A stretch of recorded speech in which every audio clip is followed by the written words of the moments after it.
Hello guys, welcome back to our channel. আশা করি সবাই ভালো আছো, আমরাও ভালো আছি। এই যে আজকে আমরা সকাল নয় দুপুরের দিকে চলে গিয়েছিলাম হচ্ছে মির বাড়িতে। তো মি সেদিনকে বোনকে আইবুড়ো ভাত খাওয়াবে বলে ঠিক করেছিল। তো সবাই মিলে এক জায়গায় না হলে তো হয় না, আমাদের সব কিছু মানে একসাথে হতে হবে। তো যাই হোক, তো একসাথে হয়ে সবাই, বোন তো অফিস থেকে আস্তে আস্তে রাত হয়ে গিয়েছিল। তো রাতেই ওকে সব গুছিয়ে গাছিয়ে দিয়েছিলাম, আমরা সবাই মিলে দুপুরবেলা খেয়েছিলাম। হ্যাঁ, উলু দিচ্ছে।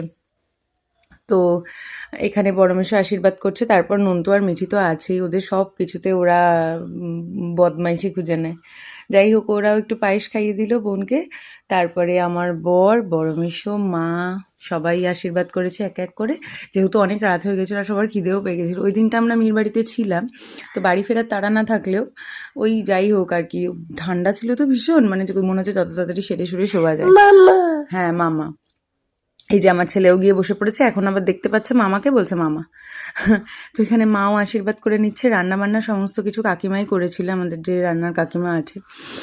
মামনিও এখানে আশীর্বাদ করছে। অনেক কিছু রান্না করেছিল, ভাত, 5 রকম ভাজা, পাতুরি, চিংড়ি মাছের মালাইকারি, তারপর ভেটকি মাছের পাতুরি আর মাটন।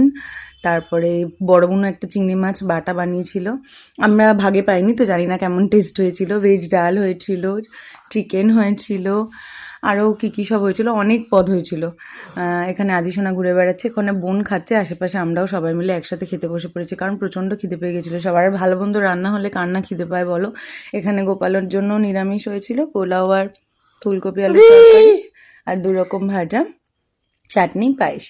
তো গোপালের খাওয়া হয়ে গেলে ওর মুখটা একটু ধুইয়ে দিলাম। এই যে আমরা রাতে শোয়া তোড়জোড় করছি, ওই দিন পাপানের গাটা হালকা একটু গরম হয়েছিল, ওই নিয়ে চিন্তা ছিল।